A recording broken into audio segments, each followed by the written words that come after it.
నమస్తే వల్ల ఎరికే కదా నేనెవలో నేను మీ 6 పాపనని మరి ఇలా కొత్త కొత్త ముచ్చట్లు పట్టుకొని మీ ముంగడికి వచ్చిన మరి అయ్యేందో చూద్దాం పారి మన దేశంలోనే కాదుల్లా ప్రపంచం మొత్తం మీద మన తెలుగు వాళ్ళకి గౌరవం మర్యాద ఉన్నాయంటే ఆయన పుణ్యమే నువ్వు అదే నుల్లా మన పెద్ద ఆయన ఎన్టీఆర్ సారు ఎన్టీఆర్ కాలం చేసి ఇవాళకి 29 ఏళ్ళు గడుస్తున్నా ఇంకా మన కళ్ళ ముంగట ఉన్నట్టే ఉందిల్లా ఇవాళ పొద్దుగాల నుంచి బాలయ్య బాబు జూనియర్ ఎన్టీఆర్ సారు ఇంకా కదుమ కుటుంబ సభ్యులు అభిమానులు ఎన్టీఆర్ ఘాట్ కాడికి వచ్చి నివాళులందరూ అర్పిస్తున్నారు.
ఇగోనుల్లా తెలంగాణ రాజకీయాల సంగతి ఎరికే కదా నుల్లా మీకు రోజుకో తీరు రాజకీయం నడుస్తుంది.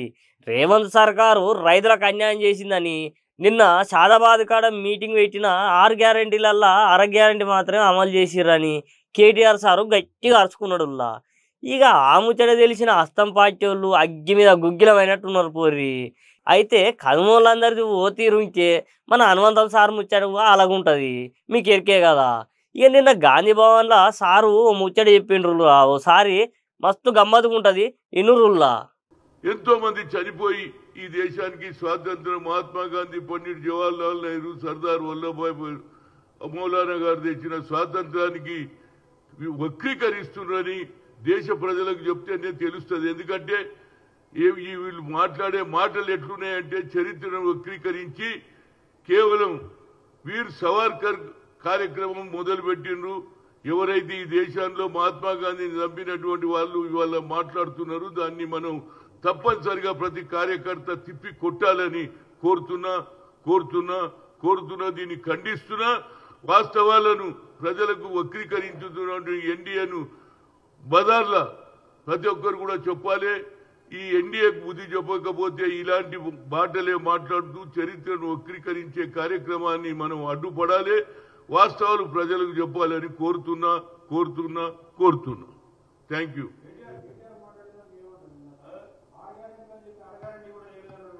ఏమి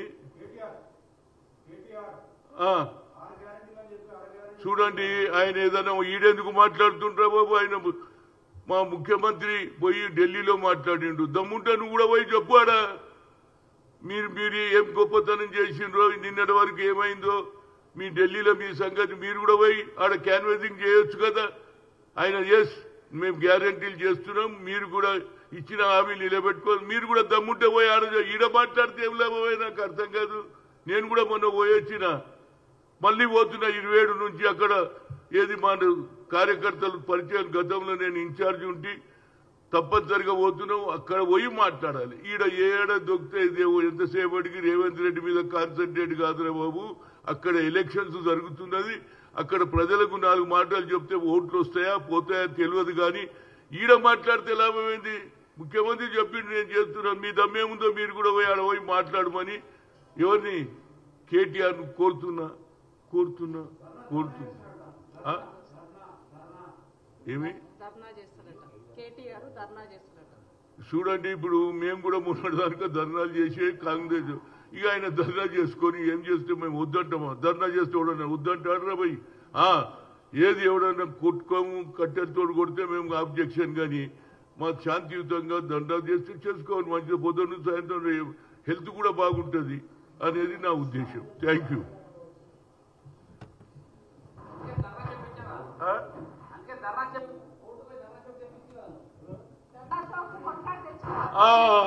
సరే సరే సరే. ఇవాళ ధర్నా చౌక్ గుర్తొచ్చింది కేటీఆర్ కు. నిన్నటి వరకు మీరు ప్రభుత్వంలో రాగానే ఏది ఇందిరా పార్క్ ధర్నా చౌక్ను మీరు ఆపేసిండ్రు. అక్కడ ప్రజలతో అప్లికేషన్ పెట్టి ఇక్కడ లొల్లి అవుతుంది, మైకులు పెడుతుండ్రు వద్దని మీరే ఆపిండ్రు. కానీ ఆ ధర్నా చౌక్ తెచ్చిన ఘనత మాదే. కాంగ్రెస్ కార్యకర్తగా కొట్లాడినా తెచ్చినా మళ్ళీ అదే ధర్నాలో కూర్చునే అవకాశం మీకు కల్పించిన. ఇప్పుడన్నా ధర్నా చౌక్ గుర్తొచ్చింది. మొన్నటి వరకు మీకు గుర్తు రాలే పవర్లు ఉన్నప్పుడు. ఇవాళ మీరు కూడా మేము కాపాడినటువంటి ధర్నా చౌక్లో మీరు ధర్నాలు చేస్తున్నారు. నాకు చాలా సంతోషం ఉంది. ఎందుకంటే ధర్నా చౌక్ ఎత్తేయాలని చూసిండ్రు. ఢిల్లీలో జంతర్ మంతర్ ఉండొచ్చు, ఇక్కడ ధర్నా చౌక్ చేయొద్దని మీరు ఆపడానికి ఫుల్ ప్రయత్నం చేసిండ్రు. కానీ జ్యుడిషియరీకు నా నమస్కారం, వారు అవకాశం ఇచ్చింది కాబట్టి ఇలా అందరూ ప్రతి ఒక్కరు కూడా తమ బాధలు చెప్పుకోవడానికి ఆ ధర్నా చౌక్లో కూర్చుంటారు. అదేవిధంగా కూడా కేటీఆర్ కూడా ఆడనే కూర్చొని రోజు ధర్నా చేస్తే బాగుంటుంది అనేది నా ఉద్దేశం. ఇవాళ రేపు రాజకీయ నాయకులు ఎప్పుడు ఏ కండువా కప్పుకుంటారో మనకు కాదు, వాళ్ళకు కూడా తెలియదుల్లా. ఇవాళ ఈ పార్టీలో ఉన్న ఎమ్మెల్యే రేపు ఇంకో జెండా పట్టుకొని ఊర్లలో తిరుగుతున్నారు. వాళ్ళు ఎందుకు పోతున్నారో నా బోటిని మాత్రం అస్సలు తెలవట్లేదుల్లా. కానీ ఈ జనగామ ఎమ్మెల్యే పల్ల రాజేశ్వర రెడ్డి సారు ఏడికి పోనని బల్ల గుద్ది చెప్పిండుల్లా. మరి మీరు కూడా చూడుర్రి ఎట్లా చెప్పిండో. మరి పోదాం పారి. పల్లరాజేశ్వరరెడ్డి అసెంబ్లీలో సరిగ్గా మాట్లాడలేదు. పల్లరాజేశ్వరరెడ్డి కూడా పక్క సూపులు చూస్తున్నట్టు అని చెప్పినాం. పక్క సూపులు, పై సూపులు, కింది సూపులు చుట్టా నేను కడేం చేయని కాదు. నేను బరాబరిగా మనం ఎట్టి పరిస్థితుల్లో మనం 5 సంవత్సరాలు మనకు ఎన్నిక ప్రజలు ఇచ్చిండ్రు, గులాబీ జెండా మీద ఇచ్చిండ్రు. ఆ 5 సంవత్సరాలు కూడా అంటే మనకి ఇచ్చిన దాంట్లో ఏదైతే వాళ్ళు చేసిండ్రో దానికి కట్టుబడి అదే గులాబీ జెండాని పట్టుకొని ఉంటుంది తప్ప ఎవడెంత మంది మారినా కూడా మనం చివరి ప్రాణం ఉన్నంత వరకు కూడా అలానే ఉంటాం. అది కూడా మొత్తం కూడా మీ అందరూ కూడా రిక్వెస్ట్ చేస్తున్నా, ఇవాళ 4 వస్తున్నాయి కొత్త పథకాలు.